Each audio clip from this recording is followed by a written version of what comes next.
So the great thing about being the last person is that what I learned working with naval aviators back in my Navy days is that you have to be one of two things, faster or funnier. So we're going to try to do a little bit of both as we kind of screen through this presentation. So what I want to talk to you about is exactly what he said about what drives successful mergers. Within the context of that, I'm coming to you as the founder and CEO of Potentious. And if you do a search for this word, what you're going to find is it's in the Urban Dictionary. If you've ever been to the Urban Dictionary, you'll know that not everything is G-rated in the Urban Dictionary.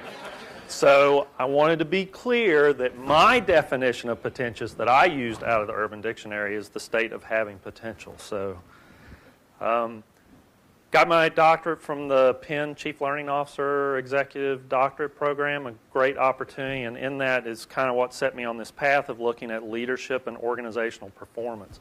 The other thing that's not captured up here, however, is that, and thank goodness Mike is in the back here, he'll be able to help me with this, but I speak two languages. I speak English and I speak Southern. I'm going to spend a lot of time talking to you in Southern. Mike will do all the translations for you after the program is over with. So, one of the key things about leadership and organizations, and particularly around the state of potential, is that these organizations are looking for ways to maximize one key aspect, and that is the growth of the organization. Now, there are two versions of growth in these organizations. One of them is around organic growth. So what capabilities does the company have inherent to its organization and its people and its products that it serves to its markets? But a key other piece of growth is inorganic growth. And inorganic growth is only that growth that primarily comes from mergers and acquisitions. And if you think of mergers and acquisitions as this highly complex, volatile, uncertain activity that takes place, you primarily think of it as an event that happens only in the private sector. I'm here to tell you that it happens in the federal government a lot as well. So I have some experience while at the Defense Intelligence Agency where we, depending on your perspective, we either merged or acquired the civilian intelligence employees at the combatant commands between 2006 and 2007.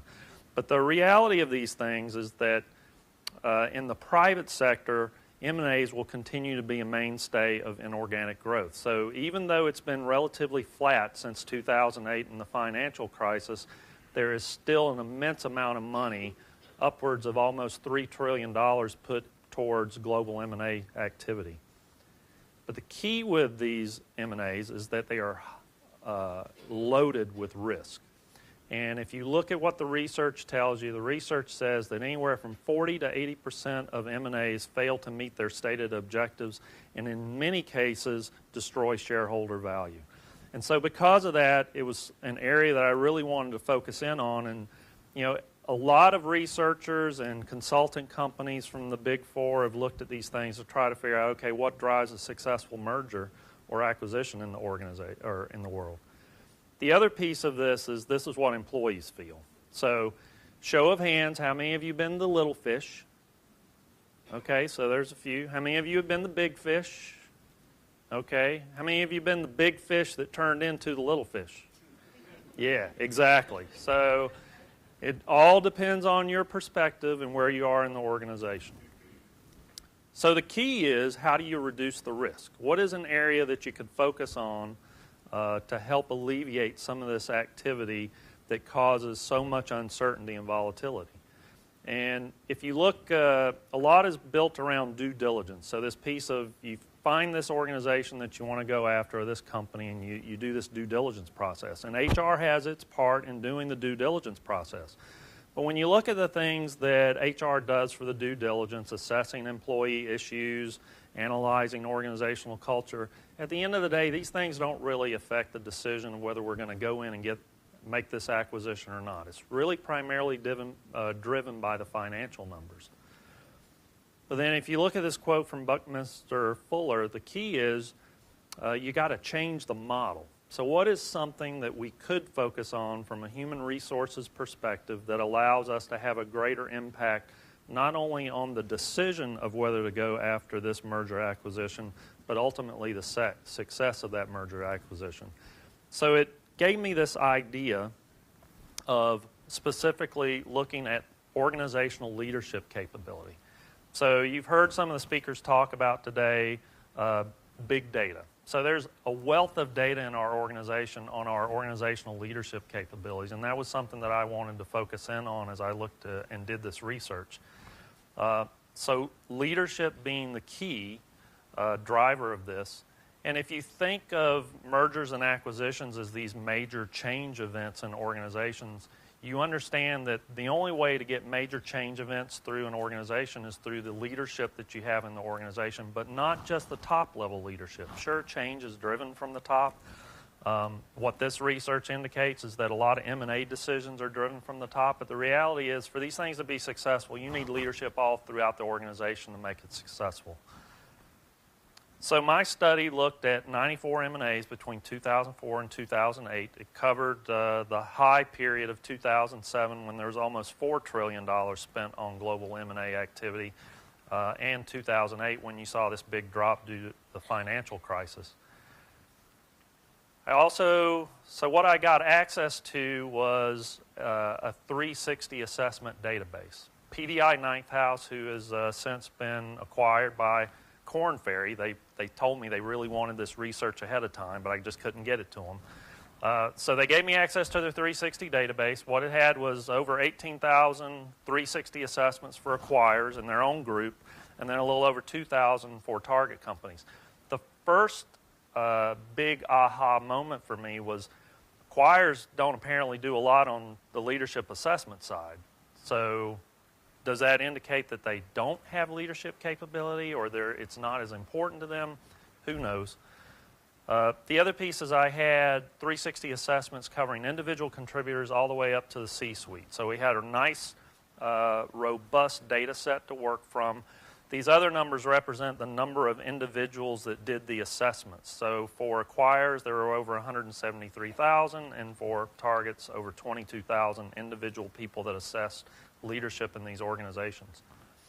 And I wanted to answer these two critical questions. So what are the leadership competencies that predict M&A success, and what level of leadership is important? Were senior executives more important or middle management? So a lot of the research and what the consulting firms would tell you is that senior executives are the most important. And if you go and look at what we do at companies that we're looking to acquire, there's usually this effort to assess the very top level of leadership in this company that you're going after, because you're going to want to know who they are and you're going to want to lock them into 3-year contracts, in which time they will leave the organization after that 3-year period.